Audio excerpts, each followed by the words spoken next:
ऐसा कोई सगा नहीं जिसे काल ने ठगा नहीं। तो यूनिवर्सल स्कैमर काल पर सूट करती है। ये जो लाइन है ये सबसे ज़्यादा अगर किसी पर सूट करती है, जिन्होंने कि पृथ्वीलोक के इस इंसानों को ही नहीं बल्कि अपने खुद के अवतारों को भी ठगने में कोई कसर नहीं छोड़ी थी। मतलब जितने भी देवी देवता या फिर भगवान या फिर अन्य तरह के गॉड इस पृथ्वी लोक में आए थे, भले ही वो अवतारों के रूप में आए हों या फिर किसी अन्य हिसाब से प्रकट हुए हों, जिन्होंने कि वास्तव में पृथ्वी लोक में सरवाइव करने वाले इंसानों के दुखों को दूर करने की हर संभव कोशिश की, लेकिन उनमें से भी कोई ये नहीं जान पाया कि ऐसा कोई सगा नहीं जिसे काल ने ठगा नहीं। और हमारे इस पृथ्वी लोक में आपको जो ये बहुत तरीके के धर्म दिखाई पड़ते हैं या फिर बहुत तरह के भगवान दिखाई पड़ते हैं, अलग अलग वैरायटियां दिखाई पड़ती हैं। ये सब के सब टेस्टिकल थे, मतलब इंसानों को या फिर अपने डायमेंशन के जीवों को किस तरह से पूर्ण रूप से अधीन करना है। तो अवतारों के रूप में बहुत तरह के प्रयोग ज्योति काल निरंजना द्वारा किए जाते रहे हैं, और जिनको भी इन्होंने लॉन्च किया था उनकी वास्तविकता भी इनको नहीं पता है कि ऐसा कोई सगा नहीं जिसे काल ने ठगा नहीं। सुनने में आता है कि जो काल पुरुष हैं वो बहुत ज़्यादा बुद्धिमान हैं और बहुत ज़्यादा हैंडसम भी वो हैं, और उनसे ज़्यादा हैंडसम पुरुष इस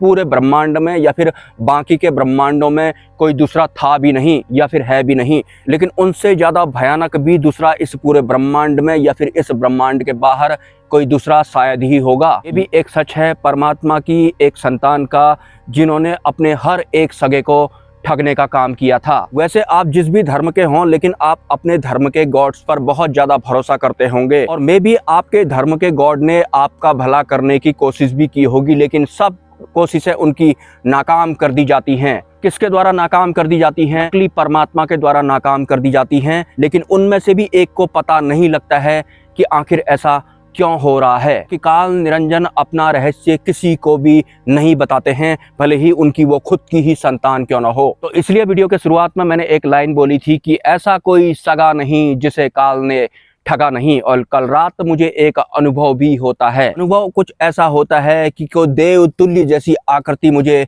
नीले आकाश के आगे दिखाई पड़ती है, लेकिन पूर्ण रूप से वो अपना चेहरा नहीं दिखाते हैं, क्योंकि फ्यूचर में वो बदलाव वगैरह कर सकते हैं या फिर दूसरे हिसाब से प्रकटीकरण अपना कर सकते हैं। लेकिन वो कोई बहुत बड़े लेवल के देव थे, मे भी वो ज्योति काल निरंजन भी हो सकते हैं। लेकिन उनका व्यवहार मेरे लिए कुछ ऐसा था कि मेरे वाले ब्रह्मांड में तू मेरे सामने झुक कर रहेगा, तू मेरे बारे में बोलेगा नहीं, तुझे पता नहीं है तू किसकी सृष्टि में रहता है या फिर तू किसके अधीन है। उस तरह का भाव उस दृश्य को देखने के दौरान मेरे अंदर बह रहा था। लेकिन बात अगर आज से 2-3 साल पहले की होती तो शायद मैं उन्हें प्रणाम करता और मैं अपने आप को बहुत बड़ा खुशकिस्मत समझता कि इतने बड़े देव ने मुझे दर्शन दिए हैं। लेकिन लास्ट नाइट के मेरे इस अनुभव में क्या होता है कि मैं उन्हें देखता हूँ, मेरे अंदर किसी भी तरह की कोई फीलिंग उनके लिए नहीं होती है। मे भी मैं उन्हें शक की नज़र से देखता हूँ और मेरे भीतर कुछ ऐसा चल रहा होता है, आपने अपने आप को एक राजकुमार के तौर पर तो मुझे दिखाया है, लेकिन आप इस नीले आकाश के आगे क्यों खड़े हैं? क्या नीले आकाश के पार आप नहीं जा सकते हैं? वहां से आगे की सत्ता आपके अंडर में होगी नहीं, इसलिए आप नीले आकाश के आगे खड़े होकर पूर्ण रूप से अपना चेहरा मुझे नहीं दिखा रहे हैं। मे भी आप ज्योति काल निरंजन हो सकते हैं, क्योंकि अब आपको पता लग गया है कि इस इंसान को पता लग चुका है कि ऐसा कोई सगा नहीं जिसे आपने ठगा नहीं। तो किसी भी तरह का भाव मेरे अंदर आपके लिए आया नहीं, लेकिन एक तरह से पछतावा भी हो रहा था कि आज से 2 साल पहले अगर आप मुझे दिखाई पड़े होते तो मैं शायद पृथ्वीलोक का सबसे बड़ा खुशकिस्मत इंसान अपने आप को समझ रहा होता। और वास्तव में ये सब मेरे भीतर उस अनुभव के दौरान चल रहा था। सवाल जवाब भी चल रहे थे कि आप मुझे दिखाई भी पड़े हैं तो नीले आसमान के आगे क्यों दिखाई पड़े हैं? ये नीले आकाश के पीछे आखिर है क्या? या आप मुझे बताना नहीं चाहते, या फिर मैं जान गया हूं तो अब आप मुझे कुछ इस तरह का दिखा रहे हैं कि मेरी सृष्टि के अंदर तू झुक कर रहेगा। वैसे आप चाहें तो मेरे साथ कुछ भी कर सकते हैं, और यकीनन वो मेरे साथ कुछ भी कर सकते हैं। जिस हिसाब से उस अनुभव की शुरुआत हुई थी तो मैं शुरुआत में ही समझ गया था कि जरूर उस सगे का प्रकटीकरण आज होने ही होने वाला है, क्योंकि मैंने संकल्प भी कुछ ऐसा ही लिया था और वही सब मुझे देखने को भी मिला है। और जो भी मेरे वीडियोस देखते हैं, जो मेरे साथ हो रहा होता है उसका प्रकटीकरण ही ये वीडियो होता है। तो जैसा आपको बाहर से देखने को मिल रहा है वैसे ही आपको मान नहीं लेना है। मेरे भीतर कुछ हो रहा होता है, उसके बाद जाकर ये वीडियो बनते हैं। तो बाहर जिस तरह का प्रगटीकरण हो रहा है उसी तरह से आपको मान्यताएं और धारणाएं नहीं बनानी है। जैसे कि लोगों ने बुद्ध को जो भी करते हुए बाहर से देखा था उसी हिसाब का उन्होंने करना शुरू कर दिया था, जबकि बुद्ध के भीतर कुछ हुआ था इंटरनली। उस इंटरनल से किसी का भी कोई लेना देना है नहीं। सबके सबको जैसा दिखाई पड़ रहा है, जैसा सुनाई पड़ रहा है, उसी हिसाब से उनका मन बन रहा है, मन का विस्तार हो रहा है। तो कुछ भी प्रगटीकरण आपके सामने हो रहा हो, आपको मान्यताएं और धारणाएं नहीं बनानी है। हो सकता है ये सब आपको कोई बहुत बड़ी सीख देने के लिए किया जा रहा हो और इसके बहुत सारे मतलब हो सकते हैं जो बुद्धि से पार के हों या फिर मन की सत्ताओं से भी पार के हों, लेकिन ये सब कल हुआ था। इसके साथ ही राजकुमार के भेष में लेकिन चेहरा छुपाकर जो ज्योति काल निरंजना प्रकट हुए थे, तो जो भय मुझे कुछ समय पहले लगा करता था वो भय काफी हद तक कम हो गया है।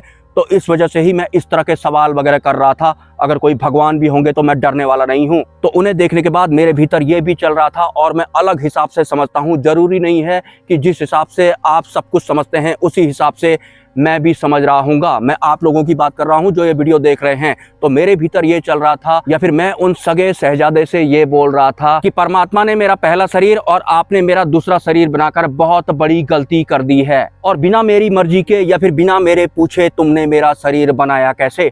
तुम होते कौन हो? लेकिन शहजादे मुझे डराने की या फिर धमकाने की जैसी कोशिश कर रहे थे कि मेरी सृष्टि में तुम्हें झुक कर रहना पड़ेगा, ये सब तुमको नहीं बोलना है, तुम्हें इस तरह से वीडियोस वगैरह नहीं बनाने हैं। कुछ इस तरह का वो अनुभव था। लेकिन उस दौरान जो मैंने बोलना था या फिर जो भी मेरे अंदर चल रहा था वही मैं आपको बता रहा हूँ। मैंने साफ साफ बोला था कि आपने और परमात्मा ने मेरा पहला शरीर और बाकी के शरीर बनाकर बहुत बड़ी गलती कर दी है, जिसमें कि दूर दूर तक मेरी मर्जी शायद शामिल होगी ही नहीं। और आपके ही द्वारा बनाया गया क्रोध, अहंकार या फिर जो भी आप लोगों की व्यवस्था है उनका ही इस्तेमाल अब मैं आपके ही खिलाफ करने वाला हूँ, और ये मुझसे ऑटोमेटिक हो रहा है। तो मे भी मैं आप दोनों का तीसरा भी बना सकता हूँ अगर मुझे सीधा सीधा सॉल्यूशन नहीं मिला तो। भले ही आपका बीच में कोई भी लफड़ा क्यों ना हुआ हो, किससे पूछकर आपने मेरे बहुत सारे शरीर बनाए। और सवाल तो अभी मैं उन वास्तविक परमात्मा से भी करने वाला हूँ जो कभी कभी मुझे थोड़ा बहुत काम जैसा दे देते हैं और उसके बाद ज्यादा कुछ बताना नहीं चाहते। ये परीक्षा वगैरह बात की बात है, ये सृष्टि के निर्माण वगैरह में भी मेरा कोई इंटरेस्ट नहीं है। और असलियत अगर मैं आप लोगों को बताऊं तो जो परमात्मा और उनके शहजादे साहब के साथ में हो रहा है वो वास्तव में मेरे साथ में हो रहा है पता नहीं कितने सालों से, और वो भी सपनों में या फिर अनुभव या फिर अनुभूतियों में नहीं, मेरी रियल लाइफ में वो होने में लगा हुआ है जो इन दोनों के बीच में होता है। अबे भाई, तुमने किससे पूछकर मेरा पहला शरीर बनाया और तुमने किससे पूछ करके मेरे बाकी के शरीर बनाए? मेरे को तुम्हारी सृष्टि और मुक्ति वगैरह में कोई इंटरेस्ट नहीं है, और ये तरह तरह के रूप बदलकर चुड़ैलबाजी करने का शौक मुझे बिल्कुल भी नहीं है, और इस तरह की चुड़ैलबाजी करके मुझे दिखाने की कोई जरूरत भी नहीं है। तुम दोनों को मेरे एक सवाल का जवाब देना है, भाई तुमने किससे पूछकर मेरा पहला शरीर बनाया और किससे पूछकर तुमने मेरे दूसरे तीसरे या फिर बहुत सारे शरीर बनाए? आखिर किससे पूछकर तुमने बनाए? मेरे सवालों के जवाब देने हैं, मुझे अनुभव कराने की कोई जरूरत नहीं है। मैं तुम्हारी ये वाली या फिर वो वाली सृष्टियों में शामिल नहीं होना चाहता हूँ। मे भी मैं एक नई सृष्टि का निर्माण ना कर दूं, कहीं इस बात का तुम्हें डर तो नहीं है? क्योंकि आपके बराबर तो नहीं, लेकिन कुछ क्वांटिटी में मुझे भी जरूर पता है कि आखिर सृष्टि का निर्माण करते कैसे हैं। लेकिन इंटरनली मैं इस तरह का लालची नहीं हूँ कि मैं अपनी वाली सृष्टि बनाऊंगा या फिर मैं और मेरा वाले का ही मैं विस्तार करता जाऊंगा। और सपोज अगर मैं अपनी एक खुद की सृष्टि बना लेता हूं तो उसके बाद दो के दो बेरोजगार होने वाले हैं। इस गलतफहमी में तो बिल्कुल भी मत रहना कि राजकुमार या फिर राजकुमारी का जैसा हुलिया बनाकर नीले आकाश के आगे मुझे दिखाई पड़ोगे तो मैं आपको नहीं देखूंगा, मैं नीले आकाश को देखूंगा। आपके पीछे अगर प्रकाश दिखाई पड़ेगा तो मैं उसे भी देखूंगा, लेकिन कल मुझे प्रकाश नहीं दिखाई पड़ा था। मतलब आप इस नीले आकाश से इधर इधर वाले हो, नीले आकाश के उधर वाला आपके हिस्से में नहीं है क्या? उस नीले आकाश के पार तक तो एक लंबा सा स्थान है जहां पर तारे वगैरह कुछ हैं ही नहीं। उस बारे में बात करो ना। एक डायमेंशन और दूसरे डायमेंशन के बीच में आखिर दूरी कितनी है? उस बीच में गैप जो है उसका रहस्य क्या है? और उसके बाद अंडा फोड़ वाली जो प्रकृति तुमने ये बनाई हुई है, इतना मामूली वाला मानव भी अब नहीं रह गया हूं कि मुझे ये सब समझ में आता ही नहीं होगा। तो डराने और धमकाने के अलावा तुम्हारे पास कोई दूसरा तरीका है नहीं क्या काल बाबू? लेकिन मेरा वाला जो बुद्ध ग्रह था वो किसी के अधीन नहीं था, जैसे कि तुमने अब अपने अधीन कर लिया है। मुझे मेरा वाला ब्रह्मांड वापस चाहिए। छोटा सा है जो बुध ग्रह है, वो मेरा वाला है, वो तुम्हारा वाला कभी नहीं था। ये सारे के सारे ग्रह या फिर तारों को अपने अंडर में करके अपनी वाली सृष्टि में शामिल करना आपको आता होगा। मेरा वाला जो ब्रह्मांड है बहुत छोटा सा है, लेकिन मुझे वो बहुत पसंद है। मुझे तुम लोगों की जरूरत नहीं है। मेरे वाले बुध ग्रह के आसपास आपकी वाली सृष्टि भटकनी नहीं चाहिए, जैसा कि 72 खरब वर्ष पहले हुआ करता था। क्योंकि धीरे धीरे मुझे सब याद आ रहा है कि किस तरह से पहले आप खुद भयानक जानवर या फिर पशुओं के रूप में इस पृथ्वी लोक में आया करते थे और अपना आहार बनाया करते थे। उसके बाद आपने अपने आप को हाइड कर लिया, मतलब आप बैकग्राउंड में हो गए, मतलब आप सूक्ष्म हो गए। उसके बाद आपने स्थूल तत्वों के साथ खिलवाड़ करना शुरू कर दिया, चेहरा बदल कर। मतलब आपको ये रूप बदलना और चेहरा बदलना क्या आ गया। आपने तो इस पूरी सृष्टि के मतलब जो आपके वाली है, जिसे कि आप अपनी वाली मानते हैं, और अपनी वाली मानने के चक्कर में ही तो आपका ये हाल हुआ है काल बाबू।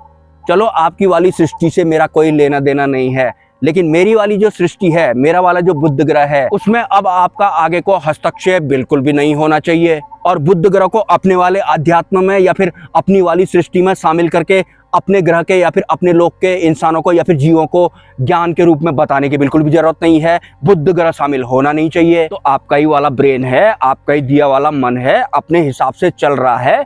मैं भी अपनी बात रखूंगा। अरे तुम बड़ी वाली सृष्टि चलाते होगे, भले ही छोटा सही, लेकिन बुध ग्रह मेरा अपना तो था ना, जो कि आपने अपने अंडर में कर लिया। कोई भी इंसान जो इस चैनल के वीडियो देखता है, वो अपनी बुद्धि और मन के हिसाब से जो भी उसे समझ में आता है वो बिल्कुल गलत समझ में आता है। जैसा आपको दिख रहा है वैसी ही मान्यताएं आपको नहीं बनानी है। मैं शुरू से ही बोल रहा हूँ, सिस्टम अलग है। मेरे अंतिम गुरु ने मुझे बहुत पहले बताया था, मेरा लोचा बहुत पहले से चल रहा है।